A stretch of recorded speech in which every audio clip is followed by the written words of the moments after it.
Okay student, आप लोग आ गए? ओके, उस टाइम सर्वर डाउन था, मेरा नहीं, हर जगह का डाउन था।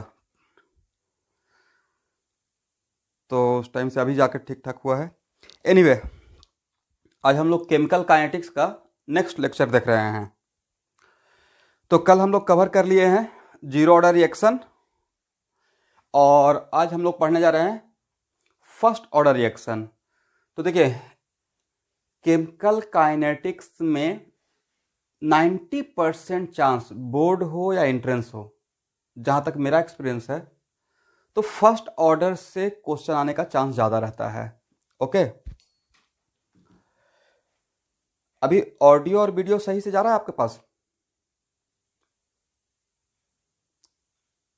ओके, तो देखिए, और आगे के क्लास में जब आपको फिजिक्स, मॉडर्न फिजिक्स में भी जब मैं आपको पढ़ाऊंगा रेडियो एक्टिविटी, तो समझिए कि अगर आप केमिकल काइनेटिक्स का फर्स्ट ऑर्डर रिएक्शन पढ़ रहे हैं, point to be noted, first order reaction, तो ये पक्का मान लीजिए कि इसी का फर्स्ट रेडियो एक्टिविटी में फर्स्ट ऑर्डर का 90% यूज रेडियो एक्टिविटी में भी हो जाएगा। बिकॉज रेडियो एक्टिविटी जो फिनोमेना है वो एक्चुअली वो ऐसा रिएक्शन है जो फर्स्ट ऑर्डर को फॉलो करता है, करेक्ट?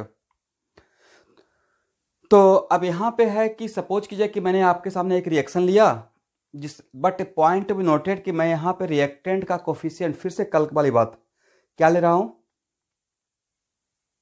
1 ले रहे हैं, और कोफिशिएंट 1 के लेकर मैं फार्मूला डेवलप कर रहा हूँ। बट अगर कोफिशिएंट 1 नहीं रहेगा तो क्या करना है?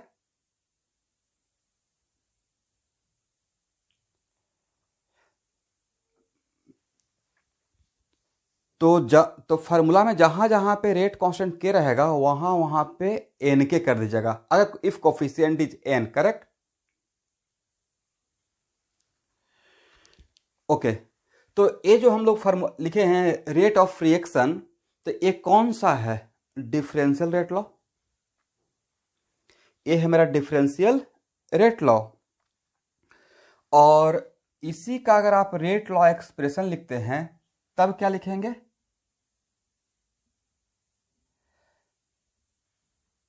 तो नेक्स्ट क्वेश्चन कि सर ये आप पावर 1 कर दिए, तो मेरा आंसर रहेगा कि मैं पहले ही मान लिया हूं कि मेरा रिएक्शन कौन सा ऑर्डर का है? फर्स्ट ऑर्डर का है। और फ्रॉम फर्स्ट एंड सेकेंड,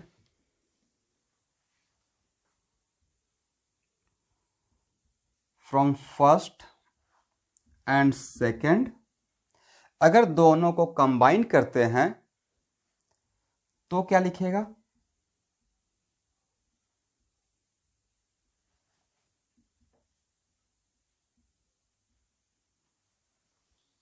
यहां तक सही है?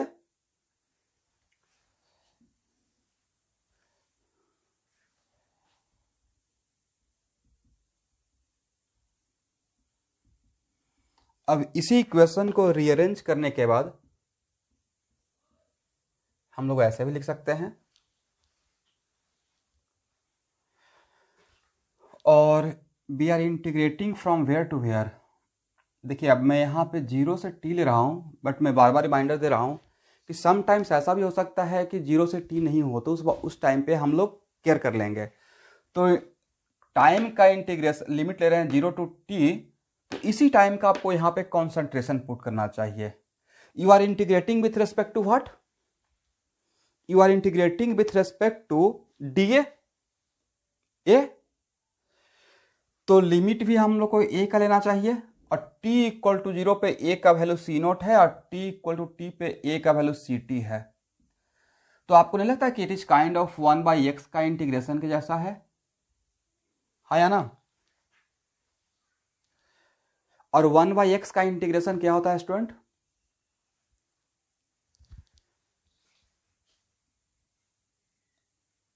ln x, मतलब log x बोल सकते हैं, प्रोवाइडेड कि अगर ये साथ में बोलते हैं कि log x base e, correct? Okay, तो ये हो गया सी नोट से सी टी, तो यहाँ पे क्या हो जाएगा? क्या है? अब यहाँ पे मुझे बताना पड़ेगा कि देखिए डी टी का इंटीग्रेशन टी होगा, उसका आप लोअर लिमिट 0 लेंगे, अपर लिमिट टी लेंगे, या direct t minus 0 equal to T कर लेंगे?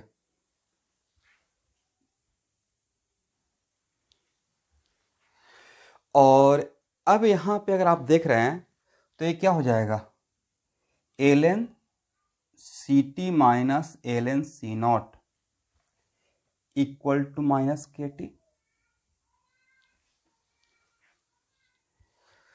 और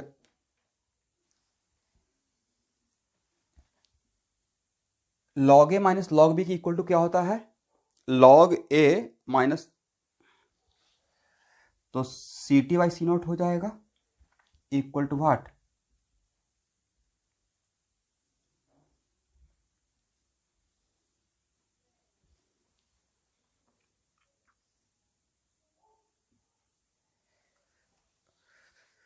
चलिए तो आप लोग यहां तक देख लीजिए।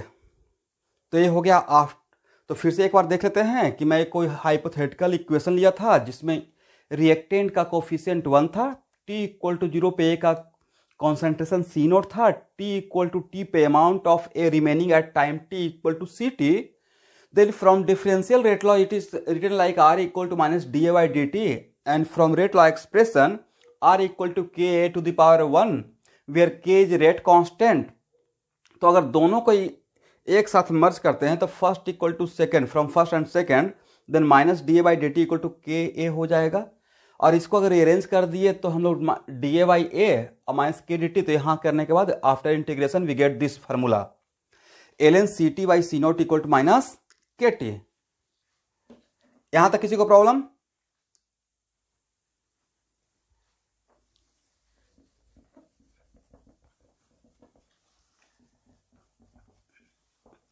आप लोगों को केमिकल काइनेटिक्स का जितना तक कल तक मैं क्लास लिया हूं सारा, शायद सबका वीडियो आप लोगों को मिल गया होगा।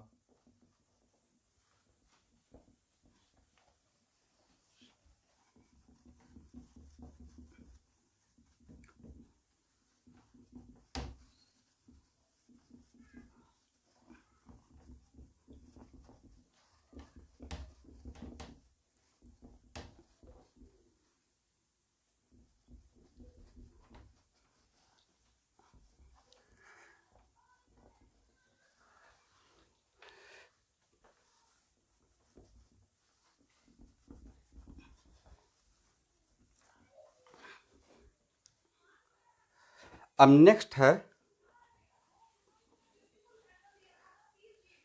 तो क्या हम लोग ऐसे लिख सकते हैं, L N C T by C naught, तो अगर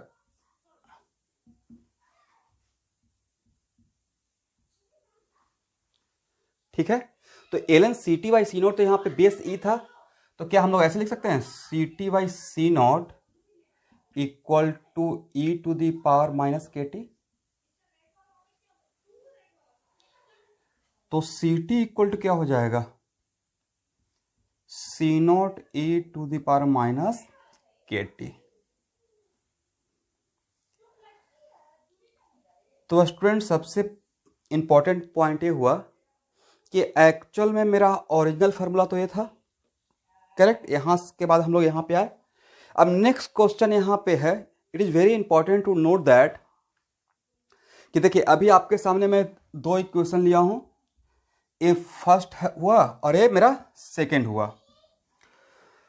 तो नेक्स्ट है कि हम लोग अब पहले हम लोग फार्मूला डेवलप कर लेते हैं, फिर फर्स्ट ऑर्डर रिएक्शन का हम लोग इंपॉर्टेंट फीचर पे आएंगे, क्योंकि फर्स्ट ऑर्डर रिएक्शन को बहुत बढ़िया समझना है। तो C T equal to C naught E to minus K T, तो ये जो इक्वेशन है C T equal to this, एक कैसा इक्वेशन है, लीनियर इक्वेशन है, हाइपरबोलिक है, पैराबोलिक है, सर्कल है, या एक्सपोनेंशियल है? एक्सपोनेंशियल है, ओके। अभी इस पे बात नहीं करेंगे, मतलब इतना आपको समझ में आ गया कि अगर आपसे कोई पूछेगा कि केमिकल काइनेटिक्स में फर्स्ट ऑर्डर रिएक्शन में कॉन्सेंट्रेशन टाइम के साथ जो डिक्रीज या वाट एवर जो वेरी करता है, बाद में देख लेंगे डिक्रीज करता है, तो पता ही है कि डिक्रीज करेगा, जो वेरी करता है वो किस फंक्शन के अकॉर्डिंग डिक्रीज करता है, स्ट्रेट लाइन वाइज डिक्रीज करता है, पैराबोलिक डिक्रीज करता है, या एक्सपोनेंशियली मतलब वेरी कर रहा है। मेरा फंक्शन क्या हुआ, एक्सपोनेंशियल फंक्शन हुआ। इतना तो समझ में आ गया, ओके।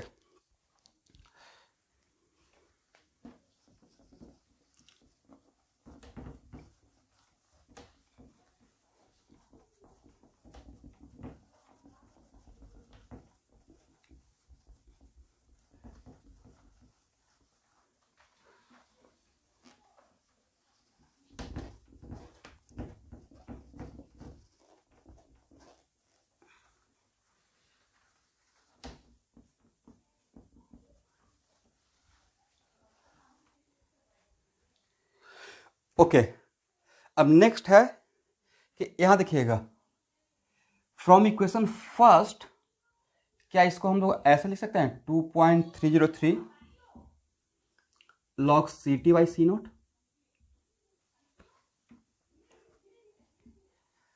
ये तो आप लोग को पता है कि अगर ln को log में कन्वर्ट करना है तो कितना से मल्टीप्लाई करते हैं,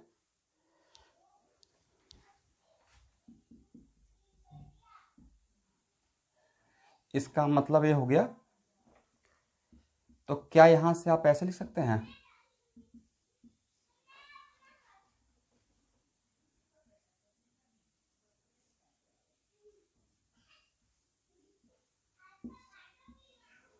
देखिए तो बोर्ड पे मैं जो लिखा हूं सही है या गलत है?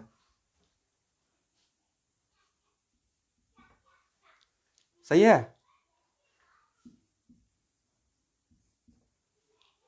मैंने माइनस को एब्जॉर्ब कर दिया, माइनस को जब एब्जॉर्ब कर दिए तो सी नोट ऊपर चला जाएगा, सीटी नीचे आ जाएगा, करेक्ट। ये तो समझ में है ना लॉग का प्रॉपर्टी से, लॉग ए माइनस लॉग बी, तो माइनस से मल्टीप्लाई किया लॉग बी माइनस लॉग ए हो जाएगा, करेक्ट। ओके, अब देखिए स्टूडेंट की मतलब मैं इस फार्मूला पे 3 स्टार दे दिया हूं, तो पक्का मान लीजिए कि बोर्ड का एग्जाम में इस फार्मूला का या आरसी मुखर्जी का वर्कआउट भी देखिएगा तो 40% प्रॉब्लम तो इस फार्मूला से बनता है, 40% प्रॉब्लम में इस फार्मूला का यूज होता है। But it is very important to note that कि ए ओरिजिनल था या ए ओरिजिनल है, या ए ओरिजिनल है। तो एक्चुअली यहां से ही तो हम लोग यहां आए और यहां से यहां गए हैं, करेक्ट। ये दूसरी बात है कि केमिकल काइनेटिक्स में ये फार्मूला बहुत ज़्यादा फेमस है और आप लोग भी इसकी जगह तो इसका हम लोग बहुत ज़्यादा यूज करते हैं प्रॉब्लम सॉल्विंग पर्पस के लिए। अब नेक्स्ट क्वेश्चन, इस फार्मूला पे सब सारे फार्मूला पे 1 बाय 1 फिर से दोबारा आऊंगा under the heading feature of first order reaction. पहले हम लोग फार्मूला सब कुछ रेडी कर लेते हैं, बना लेते हैं, करेक्ट। तो स्टूडेंट ये मैं बोलूंगा कि देखिए यहाँ पे मेरा के आ गया है, तो आपको अगर सपोज कीजिए कि इस टाइप का सिचुएशन रहता जिसमें फर्स्ट ऑर्डर रिएक्शन मेरा रहता जिसका ए का कोफिशिएंट मैं ए लेता, तो इस फार्मूला में क्या फर्क पड़ता, बस के जगह पे क्या कर लेते, एन के। नहीं, ये जो फार्मूला है तो जहां जहां पे के है वहां पे क्या कर लेंगे, एन लगा लेंगे, ठीक है ना। ओके,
अल्टरनेटिव फॉर्म, तो अल्टरनेटिव फॉर्म में हम लोग ऐसे भी लिख सकते हैं ए कन्वर्टेड इनटू प्रोडक्ट, और T इक्वल टू 0 पे अगर कॉन्सेंट्रेशन ए है और T इक्वल टू टी पे कॉन्सेंट्रेशन ए माइनस एक्स है, where X is the amount of reactant converted into product. X क्या है यहां पे है, amount of reactant converted into product. Then मेरा क्वेश्चन ये है कि यहां पे सी नोट का काम कौन कर रहा है, ए, सी नोट का काम ए कर रहा है, और स्टूडेंट सी टी का काम कौन कर रहा है, a माइनस एक्स कर रहा है। तो अभी हम लोग एक फार्मूला डेवलप किए थे, तो उस फार्मूला में एक फार्मूला था के टी इक्वल टू 2.303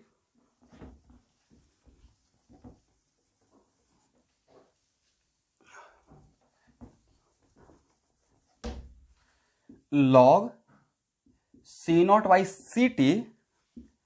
तो के टी इक्वल टू 2.303। आज का क्लास बहुत इंपॉर्टेंट रहेगा। सी नॉट के बदले क्या पुट कर देंगे, ए, और सी टी के बदले क्या पुट कर देंगे, ए माइनस एक्स। तो आपको नहीं लगता कि फार्मूला का, इस फार्मूला का अल्टरनेटिव फॉर्म ऐसा भी हो सकता है, इस तरीके से भी हम लोग रिप्रेजेंट कर सकते हैं, और इसी फार्मूला को ऐसे भी रिप्रेजेंट कर सकते हैं। सी नोट क्या है, concentration of A at T equal to 0। C T क्या था, concentration of A remaining at time T. In similar fashion A क्या है, ए का काम सी नोट कर रहा है, सी नोट का काम ए कर रहा है, और ए माइनस एक्स का काम सी टी कर रहा था। तो एक्चुअली एक्स यहां पे क्या था, एक्स था amount of reactant converted into product. इसका मतलब है, और एक और फॉर्मूला आपके पास ऐसा था, C T equal to C naught E to the power minus K T. C T equal to C naught E to the power minus K T. तो क्या यहां पे सी टी के बदले हम लोग यहां पे ए माइनस एक्स पुट कर सकते हैं इन अल्टरनेटिव फॉर्म, और सी नॉट के बदले क्या पुट कर देंगे, ए ई to the power minus K T. तो x क्या हो जाएगा,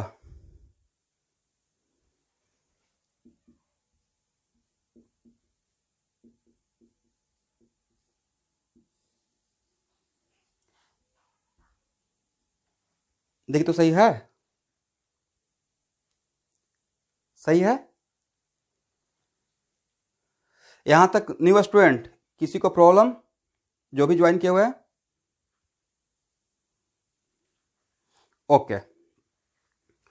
इसका मतलब है कि हम लोग फर्स्ट ऑर्डर रिएक्शन पढ़ने के लिए अभी हाफ लाइफ पे नहीं आए हैं, जस्ट अभी हम लोग फर्स्ट ऑर्डर रिएक्शन को समझने के लिए थोड़ा बहुत फार्मूला डेवलप कर लिए हैं, जहां से कि हम लोग आगे इसको वन बाय वन समझने की कोशिश करेंगे।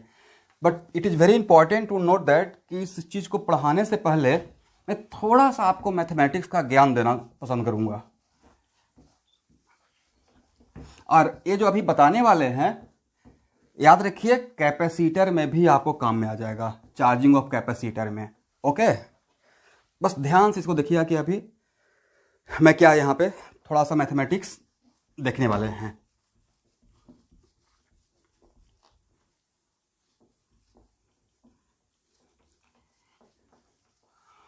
तो एक बार हम लोग रिवीजन कर लेते हैं।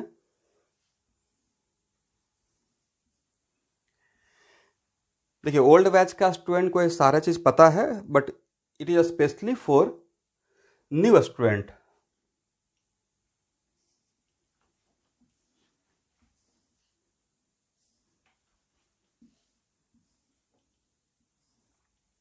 आप देखिए बोर्ड पे आपके सामने मैं 3 ग्राफ दिखाया हूं,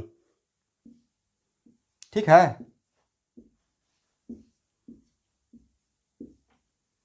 ओके, इन तीनों ग्राफ में बाई का value with respect to X कम हो रहा है या ज्यादा हो रहा है?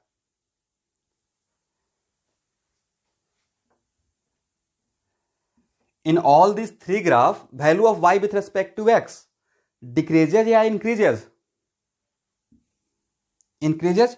What about this one? Increases. और what about this one? Increases. तो अब नेक्स्ट क्वेश्चन है कि किसी भी इंक्रीजिंग फंक्शन का, पॉइंट टू बी नोटेड, किसी भी इंक्रीजिंग फंक्शन का स्लोप पॉजिटिव होता है। क्या होता है?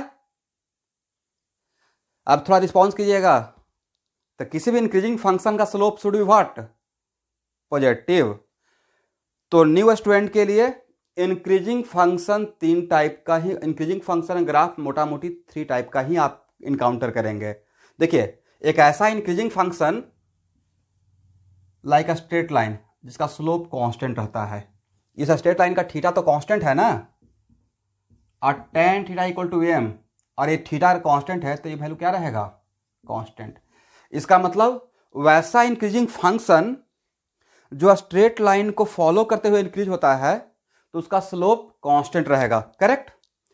अब ये भी तो इंक्रीजिंग फंक्शन है, बट एक ऐसा इंक्रीजिंग फंक्शन है, ये ऐसा इंक्रीजिंग फंक्शन है जिसका जो इंक्रीज तो कर रहा है स्लोप पॉजिटिव है, और किसी भी इंक्रीजिंग फंक्शन का स्लोप पॉजिटिव ही रहेगा। और एस, जिनको नहीं पता है वो मेरा मैथमेटिक्स का जो बेसिक मैथमेटिक्स इन फिजिक्स पढ़ाऊंगा 11th क्लास का, उसका वीडियो आपको दे दूंगा। तो एक्चुअल में किस स्लोप में एंगल का वैल्यू 0 से 180 ही होता है, 0 से 180, करेक्ट। और 0 से 90 tan का साइन पॉजिटिव होता है, और 90 से 180 tan का साइन निगेटिव होता है। दैट्स वाई जहां पे ऑब्ट्यूज एंगल रहता है तो हम लोग बोलते हैं सर स्लोप निगेटिव है, जहां पे एक्यूट एंगल रहता है वहां पे स्लोप बोलते हैं पॉजिटिव है। और ये तो पता ही है कि एग्जैक्ट 90 पे कितना बड़ा डिसकंटिन्यूटी होता है। जिनको ट्रिग्नोमेट्री का और ग्राफ का थोड़ा भी ज्ञान होगा, 90 से जस्ट पहले प्लस इन्फिनिटी, 90 के जस्ट बाद क्या होता है, माइनस इन्फिनिटी। तो 90 की तो बात कर ही नहीं रहे हैं। तो दैट्स भाई ये जो मैंने ग्राफ लिया, ध्यान समझिएगा, ये जो मैं, हाँ सौरभ,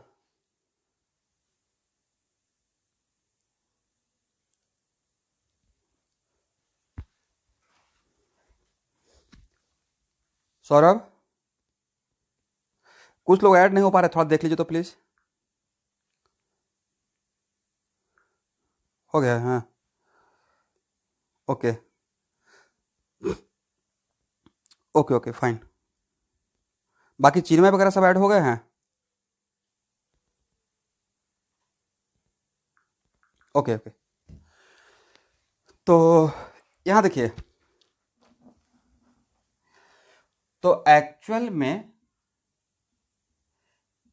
यहां का स्लोप और यहां का स्लोप, ए एंगल और ए एंगल, इसको अगर हम लोग θ1 बोलते हैं और इसको θ2 बोलते हैं, तो इस टाइप का ग्राफ जिसमें कॉन्केविटी ऊपर की तरफ है, कॉन्केविटी अपवर्ड की तरफ, ऐसा,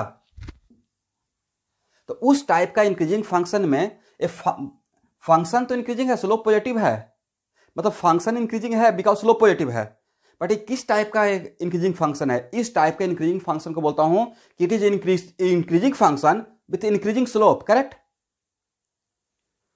वैल्यू भी बाई का बढ़ रहा है विथ रिस्पेक्ट टू एक्स, और थीटा भी तो बढ़ रहा है जहां पर टेंजेंट ड्रॉ करेंगे, हाँ या ना। इसका मतलब this is the type of increasing function, किस टाइप का, this is the kind of increasing function which is increasing function with increasing slope. But अब देखिए, तो नेक्स्ट क्वेश्चन के सर ये जो थर्ड टाइप का है, तो यहां पे भी तो स्लोप पॉजिटिव है, तो मेरा आंसर है बिल्कुल स्लोप पॉजिटिव है जो थर्ड टाइप का मैं ले रहा हूं। अब बहुत इंपॉर्टेंट बात बोलने जा रहे हैं,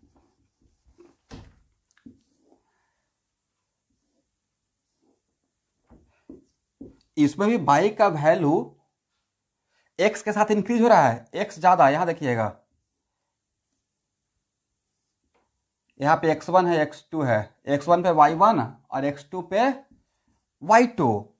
इसका मतलब x का वैल्यू इंक्रीज कर रहे हैं, x2 ग्रेटर देन x1 अगर होता है, और अगर x2 ग्रेटर देन x1 के साथ साथ y2 ग्रेटर देन y1 हो गया, तो इस टाइप का फंक्शन को हम लोग इंक्रीजिंग फंक्शन बोलेंगे। आपको कैलकुलस में पढ़ाया जाएगा। बट एक किस टाइप का इंक्रीजिंग फंक्शन है, आपको नहीं था कि इस टाइप का इंक्रीजिंग फंक्शन का एक नेचर ऐसा रहेगा कि वैल्यू आगे जाके एक कांस्टेंट हो जाए, कॉन्केविटी डाउनवर्ड टाइप का है।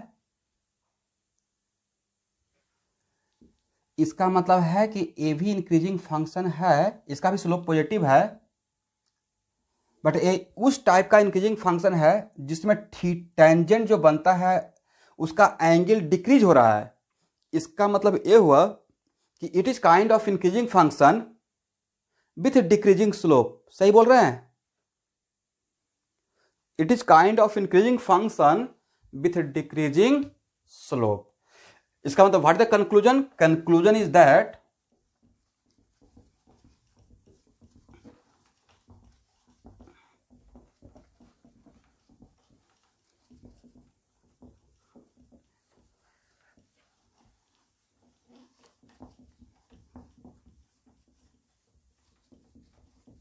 हाँ, कौन सा,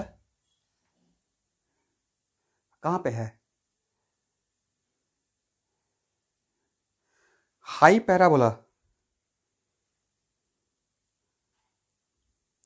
नहीं, देखिए पैराबोला का तो उसमें आप कल कोऑर्डिनेट में चला जाइएगा तो दूसरी बात है, बट अदरवाइज पैराबोला में अब ऐसा भी हो सकता है, it is kind of this one, it is kind of this one, it is kind of this one.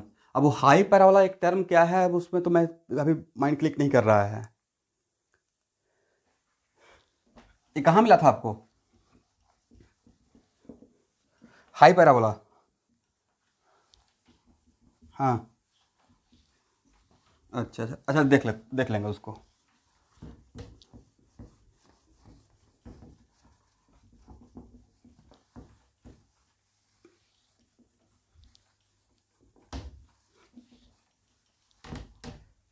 चलिए, अब यहाँ पे कंक्लूजन क्या हुआ?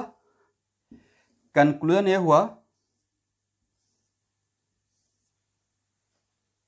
कि इंक्रीजिंग फंक्शन का ग्राफ तीन ही टाइप का रहेगा, this this and this.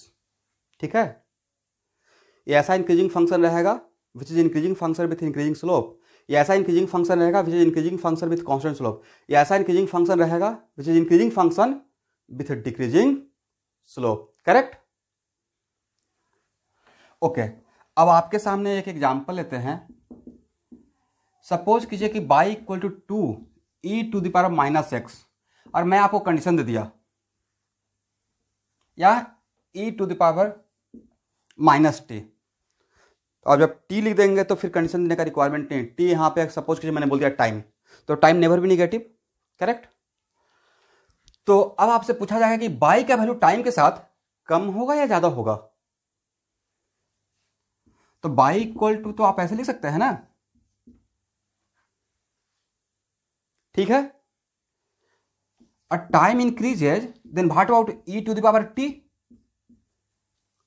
also increases, then what about complete this value?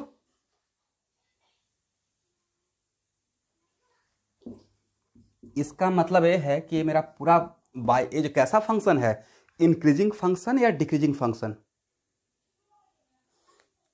Decreasing function. Okay, और डिक्रीजिंग फंक्शन है तो नेक्स्ट क्वेश्चन है कि डिक्रीजिंग फंक्शन का स्लोप निगेटिव होता है, डिक्रीजिंग फंक्शन का स्लोप निगेटिव होता है एक्सेप्ट सम आइसोलेटेड पॉइंट। तो डिक्रीजिंग फंक्शन का स्लोप निगेटिव होता है तो स्लोप चेक करने का एक और तरीका है, ये तो डैम सी, देखिए अब यहाँ पे मैं अभी without finding the slope just मैं इस मैथमेटिकल ऑपरेशन से मैं बता दिया कि टाइम इंक्रीज करेगा तो बाई डिक्रीज करेगा, इसका मतलब है कि मेरा फंक्शन ये डिक्रीजिंग फंक्शन है। अब अगर इसको टाइम के रेस्पेक्ट में डिफ्रेंशिएट करें तो देखिए, तो डिफ्रेंशिएट करने के बाद क्या आता है, जिनको डिफ्रेंशिएशन का नॉलेज है वो जल्दी से डिफ्रेंशिएट करके बताइए।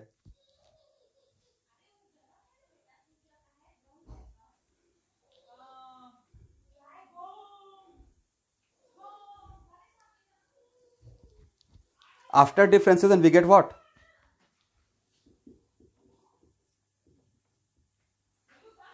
ठीक है, ठीक है ना? और इसी को हम लोग क्या बोलते हैं, स्लोप।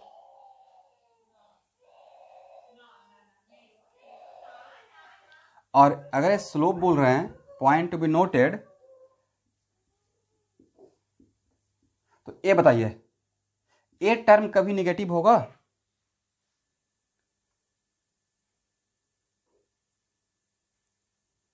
मैं बोल रहा हूँ ये टर्म कभी नेगेटिव, मैं क्या बोल रहा हूँ, ये टर्म कभी नेगेटिव होगा? मैं आपसे पूछ रहा हूं, मैं बोल नहीं रहा हूं। नहीं होगा। और आगे में क्या लगा हुआ है, इसका मतलब ये ऑलवेज क्या होगा? इसका मतलब मैं यहां से आपको एक चीज समझा दिया कि जो मैं बोलना चाह रहा था, यहां से जो मैं प्रूफ किया कि ये बाई का वैल्यू डिक्रीज हो रहा है, मतलब ये डिक्रीजिंग फंक्शन है, उसको मैं स्लोप के टर्म में भी समझाने की कोशिश कर रहा हूं। बिकॉज किसी भी डिक्रीजिंग फंक्शन का स्लोप क्या ऑलवेज क्या होता है, negative except some isolated point. Correct? ठीक है ना? हाँ या ना कुछ बोल सकते हैं, ठीक है? ओके, अब बताइए, एज टाइम पासेस, देखिए नॉलेज गेन करने के लिए इट इज नॉट कंपलसरी कि केमिस्ट्री में मैथ सीख लीजिएगा और केमिस्ट्री में फिजिक्स सीख लीजिएगा, ये सब मत सोचिए। जहां पे जो सीख रहे हैं वहां पे वो ज्ञान ले लीजिए, ठीक है। तो एज टाइम पासेज स्लोप का मैग्नीट्यूड, मतलब मॉडुलस लगाकर, एज टाइम पासेज स्लोप का मैग्नीट्यूड ज्यादा हो रहा है या कम हो रहा है, एज टाइम पासेज।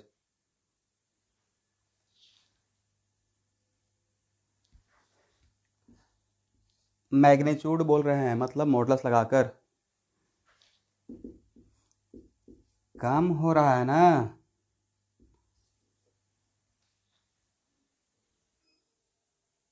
ठीक है,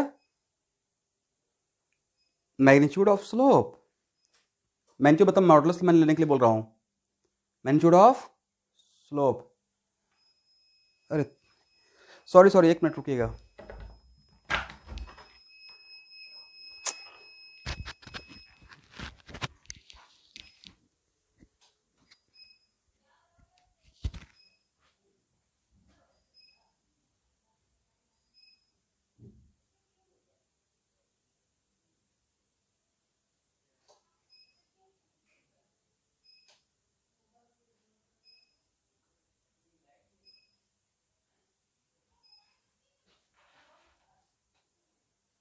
हेलो,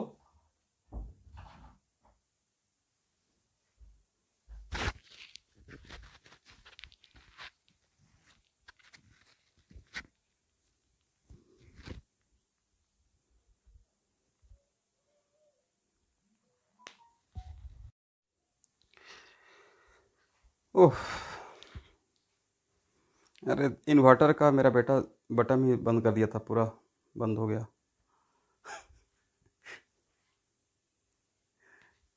ओके क्या कीजिएगा, सॉरी फॉर दैट।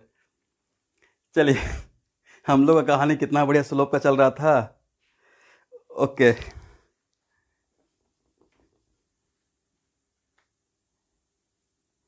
देखिए आप लोग को नजर आ रहा है यहाँ पे जो मैं बोल रहा था।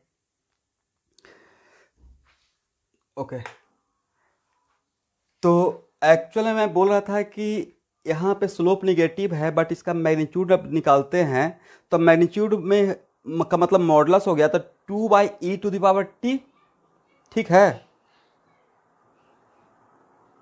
करेक्ट। इसका मतलब हुआ कि अगर टी इंक्रीज करेगा, पॉइंट में टी इंक्रीज करेगा तो स्लोप का मैग्नीट्यूड कम होगा, और if T tending to infinity then slope becomes what, slope becomes zero, correct.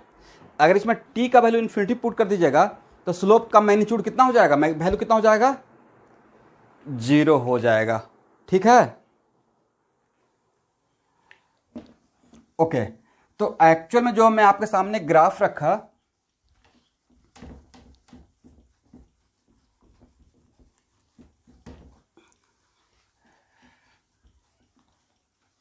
तो पॉइंट टू बी नोटेड,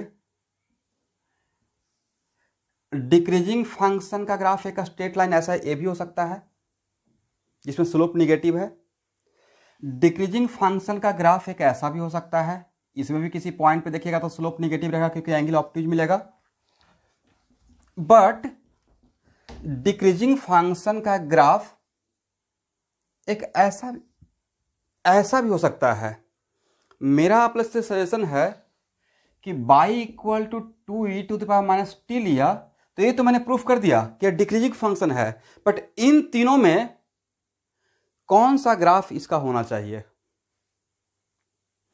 ए होना चाहिए, ए होना चाहिए या ए होना चाहिए, कौन सा ग्राफ, क्योंकि इन तीनों ग्राफ का स्लोप निगेटिव है। यहां भी देखिएगा तो स्लोप किसी पॉइंट पे देखिएगा तो क्या हो जाएगा, निगेटिव होगा, करेक्ट। तो कौन सा ग्राफ इसको सूट कर रहा है, क्या तीनों होंगे, तो तीनों जो होंगे वो कौन बोल रहे हैं, ओल्ड बैच का स्टूडेंट या न्यू बैच का,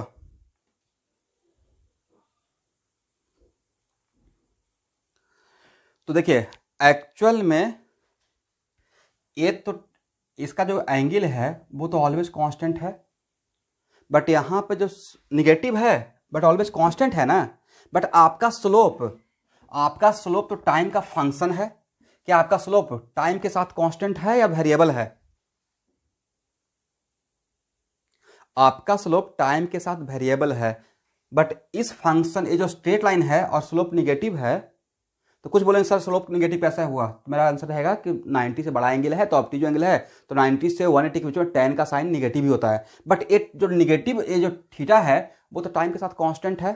तो क्या इस ग्राफ को इस फंक्शन के लिए सूट कर रहा है? सूट नहीं कर रहा है। एलिमिनेट हो गया। Next question, what about this graph? तो इसमें जो ग्राफ का नेचर है, तो देखिए इसमें जो ग्राफ का नेचर है उसमें कभी भी जहां से हम लोग शुरू किए हैं, तो एज टाइम पासेज क्या स्लोप कहीं पे जाके जीरो होगा? यहां पे जैसे से जा रहे हैं तो स्लोप कहीं भी जीरो होने का चांस है या स्लोप माइनस इन्फिनिटी होने का चांस है? ये एंगल यहां देखिए, ये एंगल थीटा, तो ये एंगल तो थीटा तो कम हो रहा है, और थीटा अगर कम हो रहा है, सपोज कीजिए कि ये एंगल 120 है तो ये एंगल 100 रहा होगा, और आगे जाएंगे तो हो सकता है कि 90 हो जाए। तो हम लोग एंगल क्या कर रहे हैं, ऑब्ट्यूज एंगल है बट वो ऑब्ट्यूज एंगल का वैल्यू 90 की तरफ शिफ्ट हो रहा है, तो tan 90 प्लस 90.001 माइनस इन्फिनिटी होता है, करेक्ट? इसका मतलब है, बट मेरा जो फंक्शन है उसमें टाइम अगर इन्फिनिटी पुट कर देते हैं तो स्लोप क्या होना चाहिए? जीरो होना चाहिए। दैट्स वाई कौन सा ग्राफ सूट कर रहा है? देखिए इसमें आगे चलकर यहां पे एंगल ऑब्ट्यूज है, बट नहीं लगता कि यहां पे जाके एंगल कहीं पे शायद समवेयर 180 हो जाएगा, और tan 180 कितना होता है? Zero. That's why which graph are suitable for this function? This one या this one? Third one suitable, correct. तो देखिए न्यू बैच के भी स्टूडेंट, डिक्रीजिंग फंक्शन का ग्राफ का तीन ही टाइप का नेचर होता है, एक ऐसा होता है, एक ऐसा होता है, एक ऐसा होता है। इन तीनों में इसके लिए कौन सा सूट किया? क्योंकि इसी ग्राफ का नेचर था जिसमें आगे चलकर, आगे जाकर स्लोप क्या हो रहा था? जीरो हो रहा था, करेक्ट। सबको क्लियर है ना ये बात? ओके।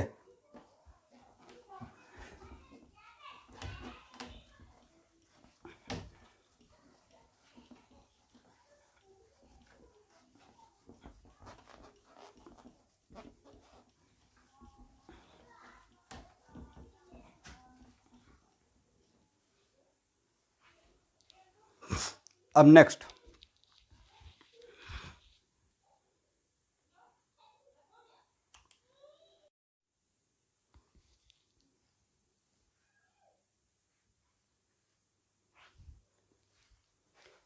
तो देखिए पहला बात तो इसको बिना कैलकुलस के आप सॉल्व कर सकते हैं, समथिंग लाइक दिस, जिसमें कैलकुलस का कोई रिक्वायरमेंट नहीं है। टाइम इंक्रीज करेंगे तो ए टर्म क्या होगा? डिक्रीज होगा, और ए टर्म अगर डिक्रीज होगा तो ये पूरा टर्म क्या होगा? ए वैल्यू कम हो रहा है, सर्किल वाला कम हो रहा है, तो इसका मतलब है कि बाई क्या होगा? देखिए तो मैंने सही लिखा या गलत लिखा? ए वेरिएबल था और इसका वैल्यू कम हो रहा है, तो सपोज कीजिए कि कोई आपसे पूछेगा कि बाई इक्वल टू 2 - x, और कोई पूछेगा कि x देखिए कम हो रहा है, तो बाई क्या हो रहा है? मैथमेटिक्स सिंपल सा है, क्या बोलिएगा? x decreases then y increases, correct. In similar fashion अगर 1/e टू t इंक्रीजेज, इसका मतलब ये सर्कल डिक्रीजेज, और ये सर्कल डिक्रीजेज तो पूरा टर्म इंक्रीजेज। तो यहां से बिना कैलकुलस का हम लोग इस बात को यहां पे कंक्लूड कर सकते हैं, क्योंकि टाइम के साथ बाई का वैल्यू इंक्रीज हो रहा है, इसका मतलब है कि मोटा मोटी इंक्रीजिंग फंक्शन है। बट इस बात को श्योर होने के लिए इन टर्म्स ऑफ कैलकुलस, तो किसी भी इंक्रीजिंग फंक्शन का स्लोप शुड बी पॉजिटिव। तो अगर इसको टाइम के साथ डिफरेंशिएट करते हैं dy dt, तो क्या होगा? जीरो। और इसका डिफरेंशिएशन करने के बाद फर्स्ट,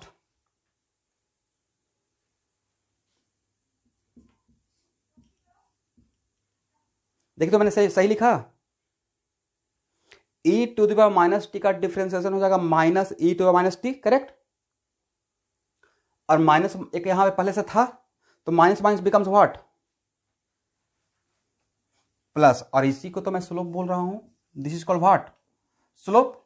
तो ए हो गया E to the power minus T. और स्टूडेंट ए टर्म कभी भी निगेटिव होगा। अब कुछ लोग बोले सर यहां पे निगेटिव है, कुछ लोग ऐसे, सर यहां पे निगेटिव है, शायद निगेटिव हो सकता है, ऐसा होगा क्या? ऐसा नहीं होगा।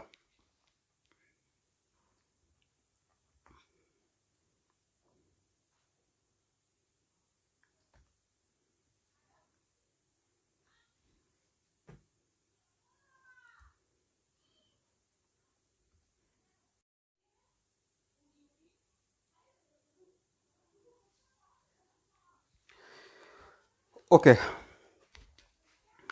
अब देखिए,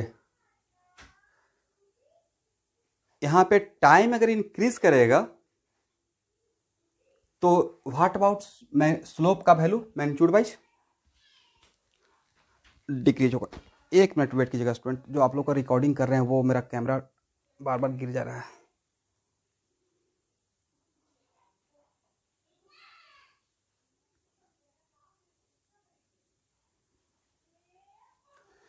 ओके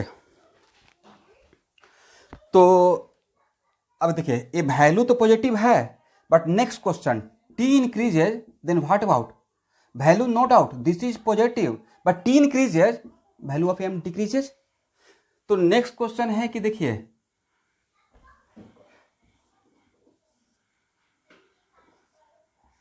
इंक्रीजिंग फंक्शन का तीन ही टाइप का ग्राफ होता है, एक ऐसा हो सकता है, एक ऐसा हो सकता है और एक ऐसा हो सकता है। इन तीनों में कौन सा ग्राफ सूट करेगा? ए सूट करेगा, ये सूट करेगा, ये सूट करेगा, कौन सा सूट करेगा?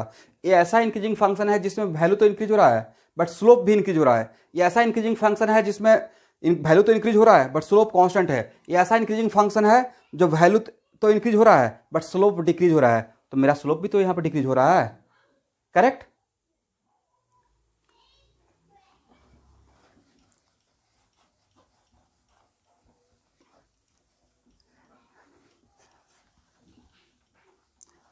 चलिए अब इसका ग्राफ हम लोग ड्रॉ करने के लिए सीखते हैं। t इक्वल टू 0 पे y का वैल्यू कितना है?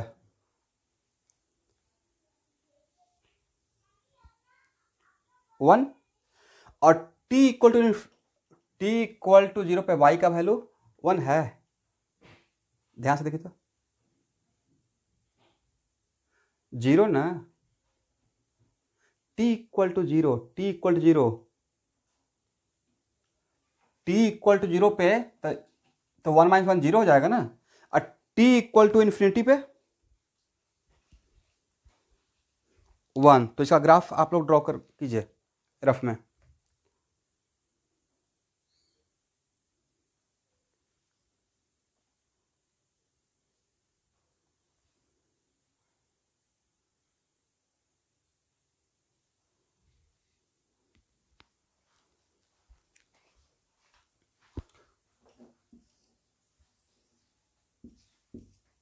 तो देखिए, तो मुझे लगता है कि शायद इसका ग्राफ ऐसा होना चाहिए, करेक्ट।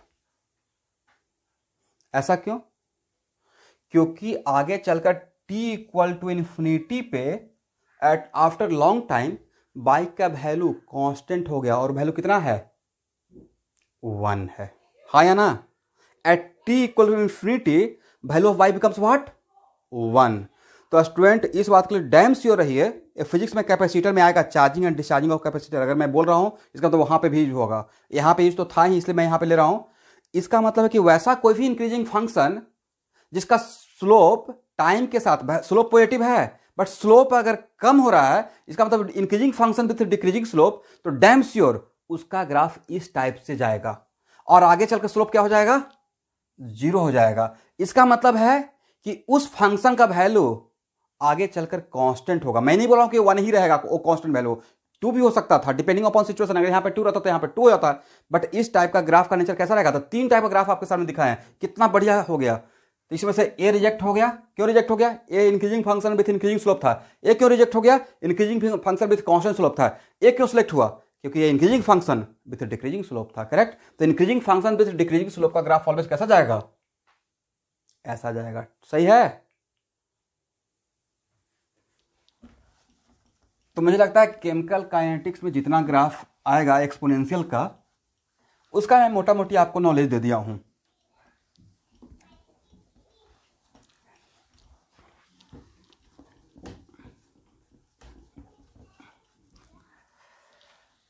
अब मैं आ रहा हूं feature of first order reaction one by one. क्योंकि अगर ये ग्राफ अगर आपको नहीं सिखाते और डायरेक्ट अगर मैं ड्रॉ कर देता तो फिर लगता कि सर कैसे ग्राफ कैसे हो गया। तो पहले मैं एक्सपोनेंशियल फंक्शन का आपको थोड़ा सा ग्राफ का कॉन्सेप्ट दिया और क्यों ऐसा ग्राफ होगा वो मैंने बताया।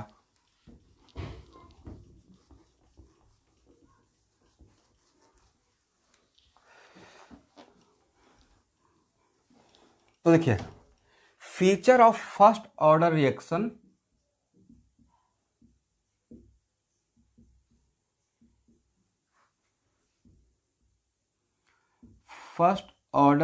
में पहला पॉइंट मैं ले रहा हूं। अगर एग्जाम में क्वेश्चन आ गया फर्स्ट ऑर्डर रिएक्शन किसके अकॉर्डिंग वेरी करता है, तो फर्स्ट ऑर्डर रिएक्शन का कॉन्सेंट्रेशन टाइम के साथ कैसे वेरी करता है, तो हम लोग को क्या मिला था? Ct equal to what? e to the power, बोलिए आप लोग, माइनस kT। करेक्ट। और इसको आप ऐसे भी तो लिख सकते थे। करेक्ट। और T increases then what about concentration?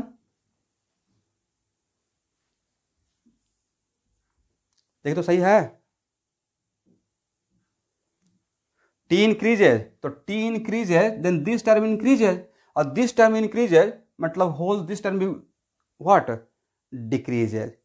इसका मतलब है कि concentration in first order reaction decrease करता है एक्सपोनेंशियल। डिक्रीज तो करेगा ही करेगा, बट कैसे ही डिक्रीज करेगा? एक्सपोनेंशियल डिक्रीज करेगा। तो अब जैसे ही बोल रहे हैं कि सर डिक्रीज करेगा मतलब डिक्रीजिंग फंक्शन हो गया, तो डैम से और इसका स्लोप क्या रहेगा? निगेटिव रहेगा। किसी को अगर डाउट है तो आपको नहीं लगता कि अभी जो मैं एक एग्जाम्पल लिया इसी टाइप का कुछ एग्जाम्पल लिया था, हाँ या ना? Something like this. तो आप इसको डिफरेंशिएट करके देख लीजिएगा, इसका स्लोप आपको निगेटिव आएगा। अब नेक्स्ट क्वेश्चन है कि when T tending to infinity, अगर टाइम इन्फिनिटी हो गया तो ct का value, if T tending to infinity then ct equal to what? Rough work थोड़ा कर लीजिए। 0। करेक्ट। और ct क्या है? ct है concentration of reactant remaining. Correct. इसका मतलब है कि concentration of reactant after long time, मतलब t इक्वल टू इन्फिनिटी पे जाके कॉन्सेंट्रेशन ऑफ रिएक्टेंट का वैल्यू क्या होने जा रहा है? 0। करेक्ट। और इसका मतलब ये हुआ कि फर्स्ट और रिएक्शन कब तक आप ये नहीं बोल पाएंगे कि sir reaction 100% completed. Reaction 100% complete होने का मतलब है रिएक्टेंट का अमाउंट 0 हो जाए। करेक्ट। और रिएक्टेंट का अमाउंट 0 होने के लिए इसका मतलब ct 0 हो जाए, और ct को 0 होने के लिए कहां तक आपको वेट करना पड़ा? t equal to what? और इन्फिनिटी तो आप देखे नहीं है, नहीं मैं देखा हूं। इसका मतलब यह हुआ कि practically first order reaction never completed. First order reaction never completed, क्योंकि कंप्लीट होने के लिए कितना टाइम का रिक्वायरमेंट है? इन्फिनिटी। इसका मतलब यह हुआ कि 99, इस पर मैं क्वेश्चन करवाऊंगा, जब मैं बोल रहा हूं 99.999% कंप्लीट हो जाएगा, बट 0.001% के लिए आपको वेट करना पड़ेगा। कहां तक? इन्फिनिटी तक। तो कुछ ऐसा ही है कि एक फुल ग्लास ऑफ वाटर लिए, पानी पी लिए, तो जो बॉटम में जो ट्रेस ऑफ वाटर बच गया, तो ट्रेस ऑफ वाटर को कैसे निकाल के खत्म कीजिएगा? नहीं ना होगा जब तक कि वेपोराइज नहीं हो जाए। समथिंग लाइक दिस, कि पूरा रिएक्शन खत्म हो गया, जो थोड़ा बचा रहा, तो उस थोड़ा जो बचा रहा 0.001%, उसके लिए हम लोग को जाना पड़ेगा इन्फिनिटी। दैट्स वाई अगर कोई पूछेगा, अगर एग्जाम में आ गया first order reaction completed, true और फॉल्स?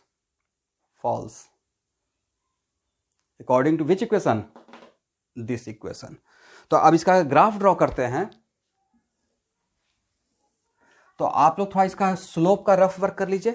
तो डिक्रीजिंग फंक्शन का अभी जस्ट बताए थे ना कि 3 टाइप का ही ग्राफ होता है। इसमें कौन सा ग्राफ सेलेक्ट करें? इसे सिलेक्ट करें, इसे सिलेक्ट करें, इसे सिलेक्ट करें कि ए बी सी 3 ग्राफ में कौन सा इसके लिए सुटेबल रहेगा?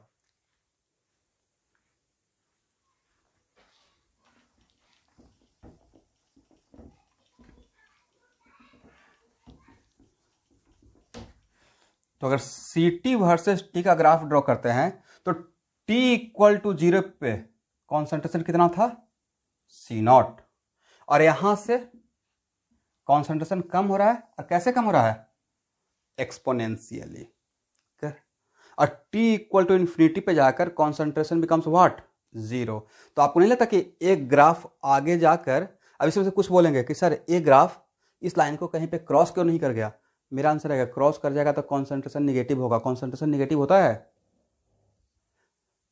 अब पहले कॉन्सेंट्रेशन, अब दूसरी बात कि कोई वैल्यू पॉजिटिव है, अब पॉजिटिव से निगेटिव होने के लिए पहले उसको 0 को टच करके जाना पड़ेगा ना। 0 होने के लिए ही तो उसको इन्फिनिटी टाइम लग गया, करेक्ट? अब पहले दूसरी बात, कॉन्सेंट्रेशन निगेटिव होता नहीं है। तो अब समझ में आ गया कि इसका ग्राफ, इस फंक्शन का ग्राफ कैसा ग्राफ रहेगा?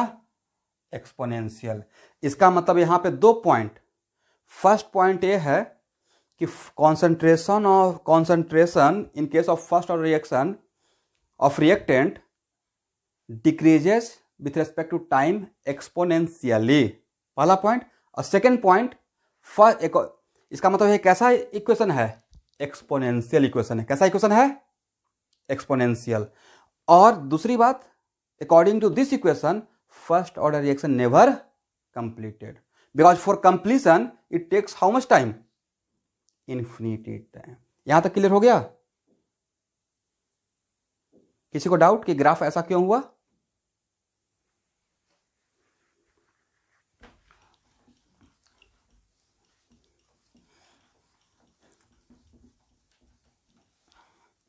अब नेक्स्ट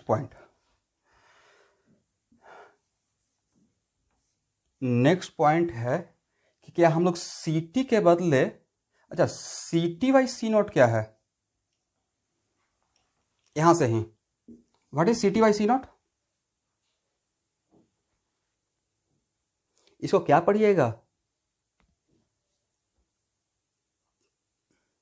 इसको पढ़ेंगे fraction of reactant remaining at time T. बोलिए मेरे साथ, क्या पढ़ेंगे? Fraction of reactant C T by C naught. ऐसा नहीं कि sir C T by C naught हम भी पढ़ लेंगे। यह है fraction of reactant, fraction of reactant. हाँ,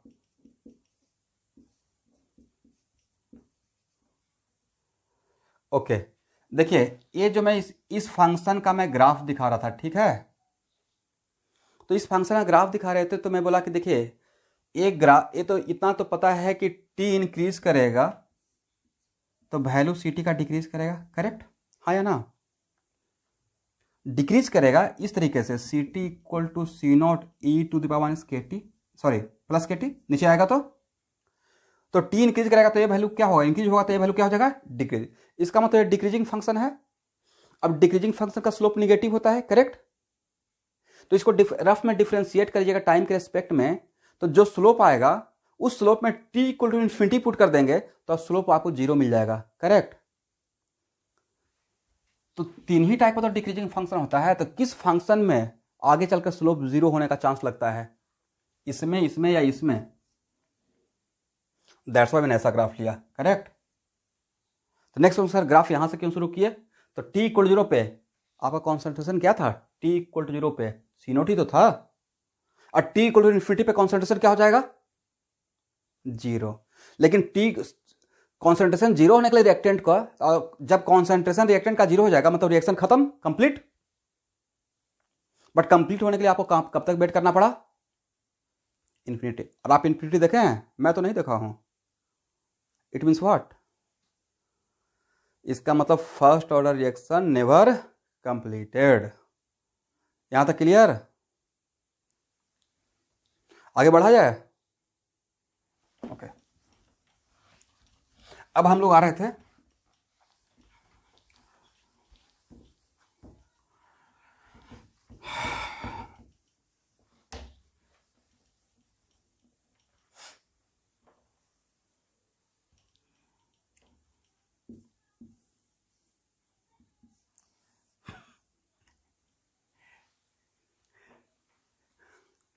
सौरभ सौरभ नाश्ता कर रहे हैं? अगर नाश्ता कर रहे हैं तो थोड़ा देखिए कोई स्टूडेंट डिस्कनेक्ट हो गए हैं, थोड़ा काइंडली ज्वाइन करवा दीजिए।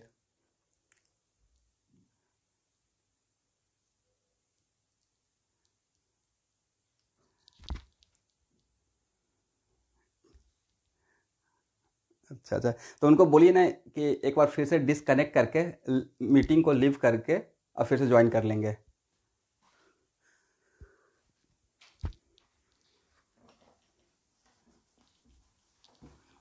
और ऐसे भी घबराने की बात नहीं, शायद पैरेलली मैं रिकॉर्ड कर रहा हूँ और अभी मैं भेज दूंगा।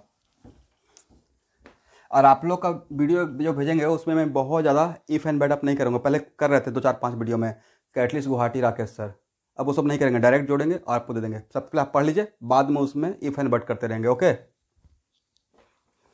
क्योंकि वो सब करने में वो सब ड्रामा करने में बहुत टाइम लग जाता है। ओके, अब नेक्स्ट यहां पे मेरा फीचर था C T by C naught. और C T by C naught को हम लोग पढ़ते हैं, ये क्या है? Amount of reactant remaining at time T, amount of reactant remaining at time T. और सी नॉट क्या था? Initial concentration. दैट्स वाई इसको पढ़ते हैं fraction of reactant remaining at time T. क्या पढ़ेंगे? Fraction of reactant remaining at time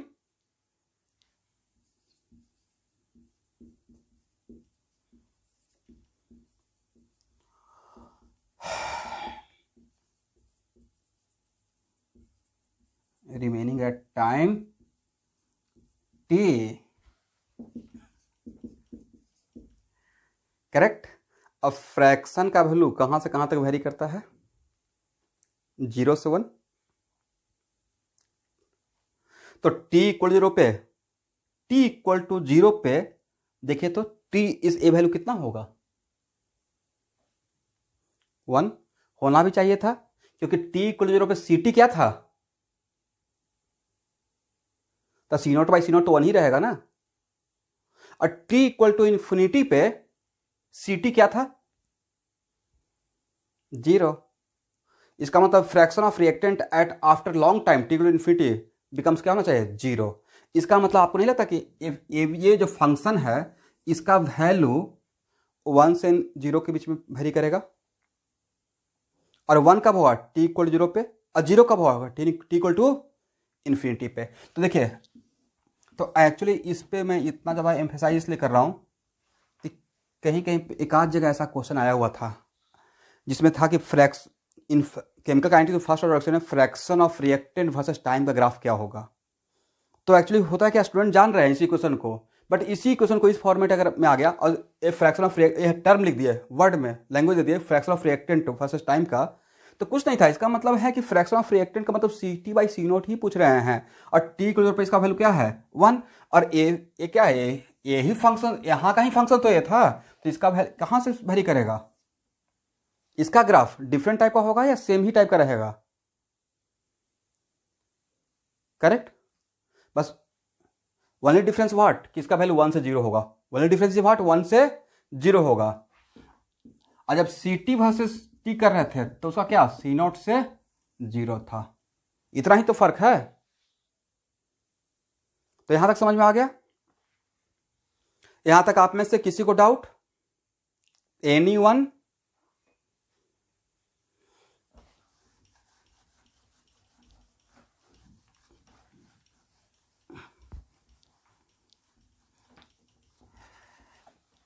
अब चलिए, अब नेक्स्ट फॉर्मेट में फिर से एक बार C T equal to C naught E to the power minus K T. क्या सी टी के बदले ए माइनस एक्स लिख सकते हैं? लिख सकते हैं। और सी नोट के बदले ए लिख सकते हैं। ओके, दोनों तरफ ए से डिवाइड कर दीजिए। Dividing both side by A, तो क्या हो जाएगा? X Y, very good, equal to E to power minus K T. Okay, तो एक्स वाई इक्वल टू क्या हो गया?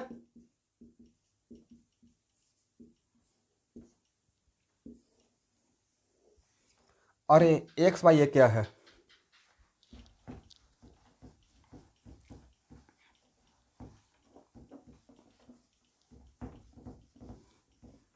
Fast, what is X Y ए?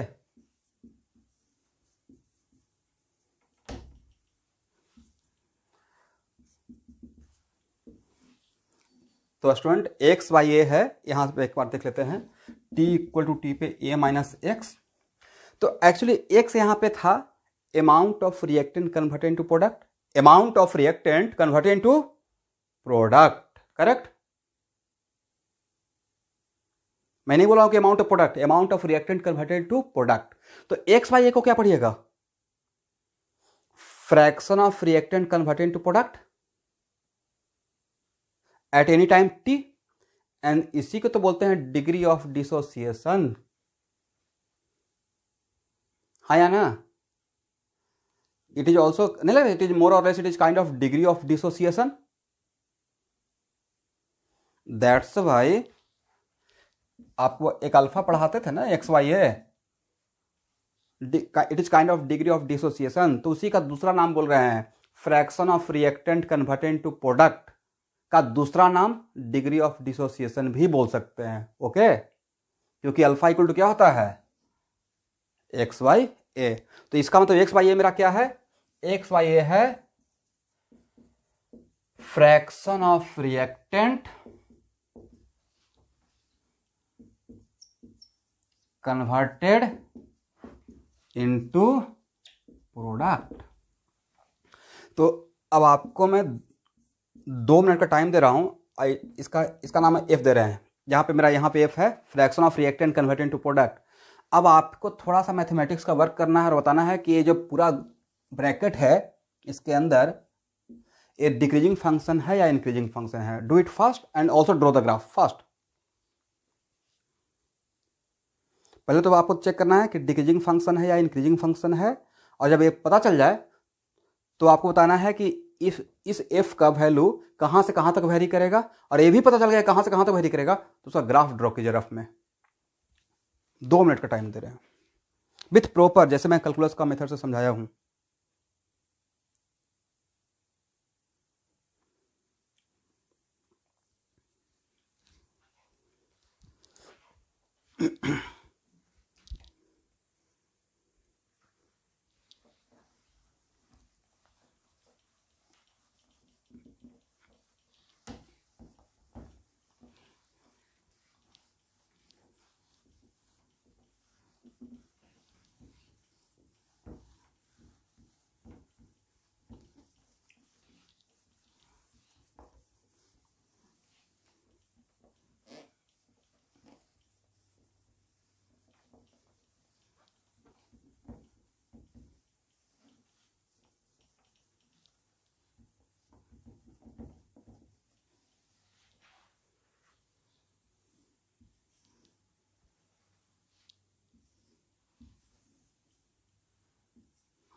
देखिए तो मेरा ग्राफ सही है।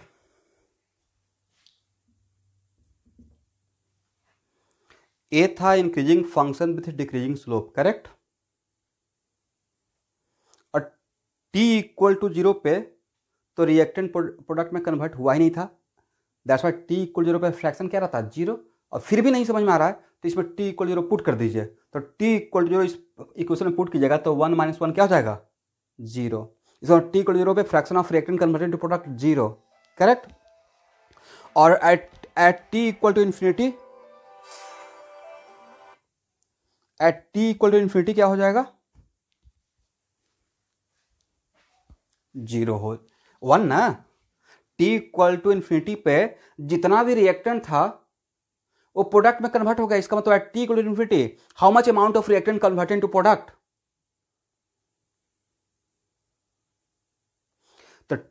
तो at T equal to infinity how much amount of reactant convert into product. तो आपका आंसर होना चाहिए sir T equal to infinity पे एक्स का वैल्यू 1 के बराबर हो जाएगा, करेक्ट। तो ये भाई ये कितना 1 लेफ्ट हैंड साइड से, इसी को राइट हैंड साइड में अगर चेक करते हैं तो टी इसमें T equal to infinity put कीजिएगा तो ये वैल्यू कितना हो जाएगा 0। इसका देखिए कोई भी इंक्रीजिंग फंक्शन जिसका वैल्यू आगे चलकर कांस्टेंट अगर होने वाला है, ये मेरा एक्सपीरियंस है, तो इसका ग्राफ इसी टाइप का होता है, ठीक है। दैट्स वाई इसका कैसा ग्राफ रहेगा, ऐसा ग्राफ रहेगा। तो अब समझ में आ गया होगा कि मैं केमिकल साइंस पढ़ाने से पहले बीच में थोड़ा सा मैथमेटिक्स क्यों लाया, क्योंकि इस टाइप का इक्वेशन आने वाला था, करेक्ट। तो यहां तक तो क्लियर है।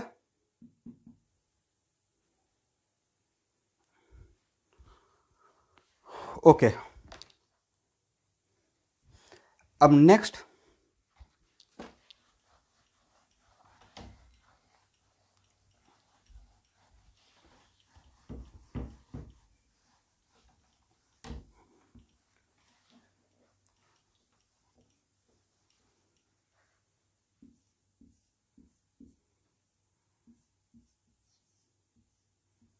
एक हम लोग को और इक्वेशन मिला था K T equal to L N C naught by C T, ठीक है। और K T equal to L N C naught minus L N C T, देखिए तो सही है, इसको ऐसे लिख सकते हैं।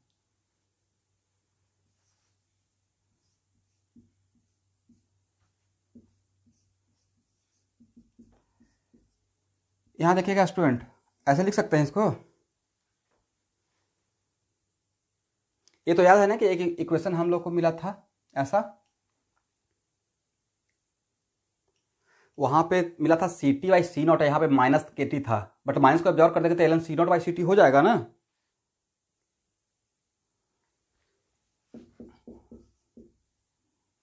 L N sorry L N C naught ही होगा। अब सही है, क्योंकि हम लोग देखिए ओरिजिनल एक इक्वेशन ऐसा आया था, शायद आप लोग को याद होगा, C T by C naught, correct. तो इस माइनस को ऑब्जर्व करेंगे तो ऐसा नजर आएगा, और इसको ब्रेक करके ऐसा लिख सकते हैं, और इसी को रीअरेंज करके ऐसा लिख सकते हैं। तो नेक्स्ट क्वेश्चन सर इतना कुछ करने का रिक्वायरमेंट क्या है, तो एक्चुअली कभी कभी इसका भी ग्राफ पूछा हुआ है, L N C T versus L N C T versus T का ग्राफ पूछा हुआ है। तो आपको नहीं था कि L N C T versus T का ग्राफ में एक किसका काम करेगा, पूरा टर्म बाई का, L N C T versus, वहां पे मैंने क्या लिखा हूं L N C T versus T, तो ये पूरा किसका काम करेगा वाई, ये किसका काम करेगा एक्स, ये किसका काम करेगा एम, ये पूरा टर्म किसका काम करेगा सी। तो it is kind of what linear equation whose slope is what minus K. Slope यहां पे कांस्टेंट है और है माइनस के, स्लोप यहां पे कांस्टेंट है और क्या है, किसी भी स्ट्रेट लाइन का स्लोप कांस्टेंट होता है, ठीक है। दैट्स वाई इसका ग्राफ कैसा रहेगा एल एन सी टी, तो शुरू कहां से होगा एल एन सी नॉट से, टी इक्वल टू 0 पे L N C T becomes what L N C naught,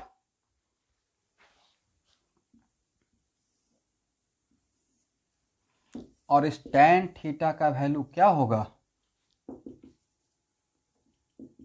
minus क्या। यहां तक समझ में आ गया, किसी को डाउट। देखिए कुछ नहीं कर रहे हैं, एक ही क्वेश्चन को इधर उधर से देखने का कोशिश कर रहे हैं, ठीक है। एक इक्वेशन था उसी को इधर इस एंगल से उस एंगल से, this is called feature of first order. तो यहां पे सारे स्टूडेंट को समझ में आ गया कि मैंने ऐसा ग्राफ क्यों ड्रॉ कर दिया। तो जो मैं पहले डेवलप किया था जहां से इंटीग्रेट करने के बाद, उसी को मैं ऐसे रीअरेंज करके Y equal to M X plus C आपको दिखा दिया। अब नेक्स्ट फिर आप उससे क्वेश्चन आएगा कि इसी ग्राफ को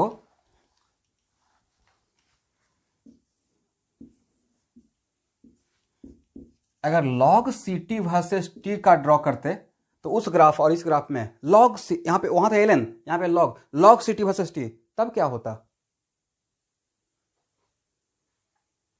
तब आपका आंसर रहता कि सर थोड़ा सा बस फर्क होता, ln ct minus K T plus ln ct not लिख दिए। अब ln को अगर log में कन्वर्ट करते हैं तो 2.303 log ct equal to minus K T अब प्लस 2.303 log c नॉट, और 2.303 से दोनों तरफ डिवाइड कर दीजिए तो फाइनल इक्वेशन क्या बन जाएगा? log ct equal to minus K by 2.303 K T अब प्लस log c नॉट। इसका मतलब कि फिर से equation of straight line A by, but अब यहां पे स्लोप का काम कौन करेगा? ए पूरा ए टर्म नहीं। तो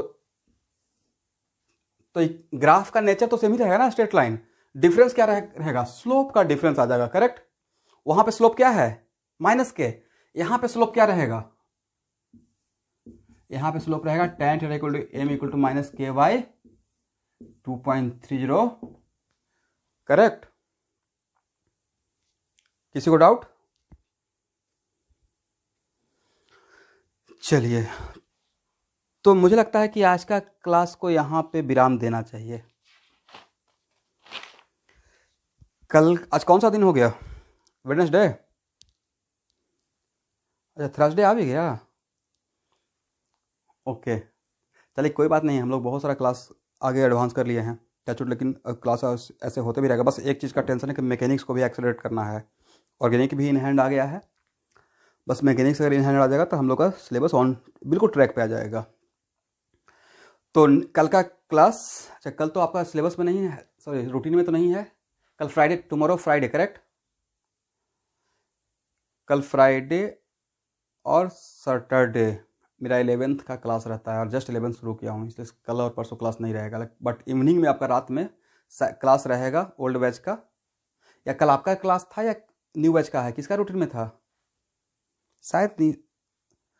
हाँ, तो जिनका था उनका ही होगा, डोंट वरी। ओके, आज के लिए इतना ही। Okay, thank you. Okay okay